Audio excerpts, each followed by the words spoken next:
I'm Dave Canterbury with Wilderness Outfitters. I'm with Pathfinder School. I thought what we'd do this morning real quick is we're going to take a quick second look at this figure 4 deadfall trap from the other day, and I want to get a close-up of the trigger mechanism for you. It's very important that you understand how this trigger system works, because we're going to use that in other traps that we're going to talk about today. And I had a couple questions about it, so I want to try to get some close-ups for you and help you get a better understanding of that, and we're going to go from there. Thank you. Okay, let's talk about this real quick. Now, we've got our support stick in the ground, and our lever with our triggering device, or our piece of cordage in our trigger, is right here. Okay, what we're going to do is we're going to set this notch in here. Then we'll bring our deadfall device up on top of it, and you can pretty much feel how steady it is as you're going through the motions with this thing. All you're going to do is wrap this thing around, and I'm going to try to get this camera real close for you here so you can see exactly what I'm talking about. All you're going to do is take this triggering device, wrap it around the back side of this stick one time. Alright? Just like this. You've wrapped it around and came to the front one time, just like this. Now, your trigger, or your bait stick, butts up against that. I'm trying to get my fingers out of the way so you can see, just like this. Alright? And it's loose inside here right now. The only thing that holds it to the bottom of the trap is friction. Now, as far as the length of your bait stick goes, what you want is you want something that will go back to the back of your trap and not be at too much of an angle. You see how this is kind of at an upward angle? That's really not long enough for what we want. So we can get a longer bait stick than that and use that, and it'll make it a little bit better. Or we can use that one and it's okay. But the longer stick you use, the better off you're going to be if you want your bait toward the back of the trap. If you want your bait toward the front of the trap, you want them to kind of have to reach up for it a little bit, then you can use a stick like this, and friction is really the only thing that holds it in there. So once you put it up in there, friction will hold it, just like that. And your trap will basically be set. And then when something goes inside there and messes with it, boom, the trigger goes off. Okay, now the trick to this, and like I said yesterday, you don't want to get to the point where you've wrapped your trigger on here over top of itself. And the reason you don't want to do that is because in doing that, you will make it so that it's easier to tangle up. If you come through here and over the top with your triggering device like this, then when it releases, it can hang up right here and not go off very fast. So you want the path of least resistance. So you want to go underneath, okay, on this thing.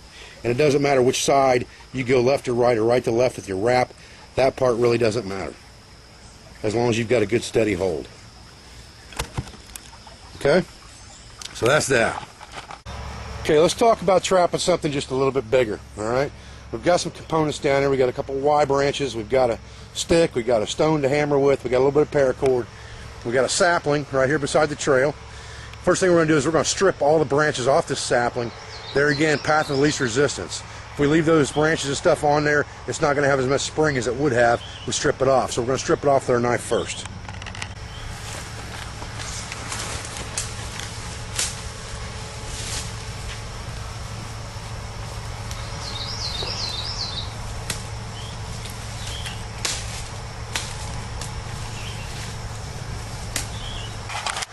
Okay, now I'm not trying to get real fancy with this, but what I did do was I left part of this bush here and took the branches off one behind it.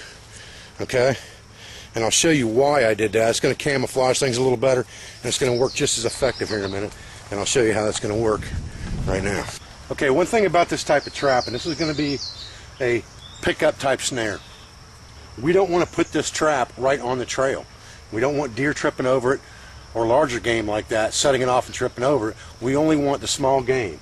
So right off the trail is where we're going to put this, and we're going to bait it and use a bait stick on it, very similar to what we used down there on the figure 4, except this is going to be to trap larger game animals. We're going to use paracord for this exercise. We could use natural cords, we could use snare wire. Snare wire is ideal for this type of trap. But I'm going to show you the mechanics of it, and then you'll understand how to do it with whatever materials you have available. Okay, the first thing I've done is I've taken those two Y branches and I've hammered them in the ground, and right here is my spring device. Okay, we'll talk about that in a minute. And we're going to need a crossbar inside of here, just like this. Now I want to get any roots and things like that that are in there out of the way, but at the same time I don't want to disturb this area too much because there's some digs right here where there's been some animals digging around in here, and that's what I want. I want those animals in here. Okay, now you can see that this is where my trigger is going to be. So what I need to decide now is how much of this paracord am I going to have to cut to get this where I want it. If I want this spring trap to pick them up quick and fast, it has to have a lot of spring to it. But I'm going to pull it down pretty far. I've got one branch right here I think I need to trim. That's kind of in the way of this thing going up. And then I think I'm going to trim that cord off about right there. So I'm going to let that go and hold it with my finger and cut that off with my knife real quick at that spot. And that's where I'm going to tie my toggle, just like the one we had on our natural cordage. Okay, I've pulled my spring device down and I've tied a toggle switch to it. And that is what we're going to take down here underneath. Let me get this out of your way. I'm not really trying to trap an animal, it's just for demonstration anyway. And this is our triggering device. And all I've done is I've come underneath this cross support, and that becomes my triggering device right there. Okay? And right here is where we're going to put our bait stick. Alright, straight in front of that, coming out this way. So what we're going to need now is we're going to need a stake in the ground right here to put our bait stick between there, and we'll put a notch in this right there. I'll be right back. Okay, all I've done is put a notch in our bait stick, or in our triggering, one of our triggering devices. I'm going to put that in the ground, still off the trail, but very close to the trail. I'm going to pound that in about the height I want my bait stick off the ground. Okay, which isn't going to be very high. I've got it probably 4 inches off the ground right there. Okay, now we're going to take our trigger and we're going to wrap it back under here where we had it. We've got our stake over here that we put our notch in just a minute ago. You can see the top of it right here. It's got a little notch cut in it right there. Okay. Now what we're going to do is we've got another stick. This is our bait stick. It's blunt on one side, pointed on the other. The blunt side goes against our trigger, and the pointed side goes in that notch, just barely on the edge where it's barely holding on. That's all you want. That's for that thing to be barely holding on. Then your trap is set. Okay, now what we have to do is we have to put a noose on this trap. So what we'll do is we'll take another piece of paracord and we'll tie it to this piece, and we'll make a loop in it, and that will be our noose that's going to pick the animal up, basically grabbing hopefully a leg or something like that. Be nice if it got it around the neck, but it's probably more likely going to be a leg or a body grab type trap. So we're just going to tie a loop in this thing fairly loose so that it will tighten quickly.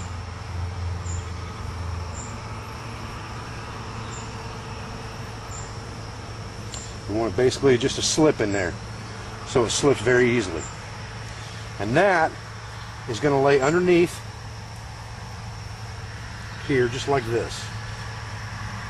The full length or width of this trap, or as big as you want it to be. You can't have sticks and things in your way when you do this. So you got to lay it out and figure out exactly what you're going to want to do. Now what you really want is you want the slip portion of this toward your triggering device. And then you just spread it out underneath your bait stick, and basically you're going to tie this to here with some type of Prusik knot, a self-tightening knot of some sort so that it doesn't come off. So I'll just loop it around a couple of times like this and come up through it, the bottom, and tie a mini Prusik knot in there and tighten it down the best I can. Now, I would probably want to do this pre-setting this trap, but for this demonstration this will work. Then I'm just going to half hitch it off above the Prusik, just like that. Okay, now I want to make sure that everything's free of catching on anything when the trap goes off. So I've got my stick, my rope that's on my snare laying back here in the back with a little bit of slack right there. My tag end I would cut off. I've got a loop underneath this whole thing, and what happens is It's hard to demonstrate this without some kind of a stuffed animal or something, but I'm going to show you how the trap springs. It's very similar to the other traps that we've used so far. Animal comes in and starts messing with the bait stick, eating his food off of it, and bam, there he goes. He's done. Picks him right up, and here's our loop. Now here's our loop up here in the tree. If I can get it, you can see it. It's already tightened up all by itself, just getting pulled up. And right here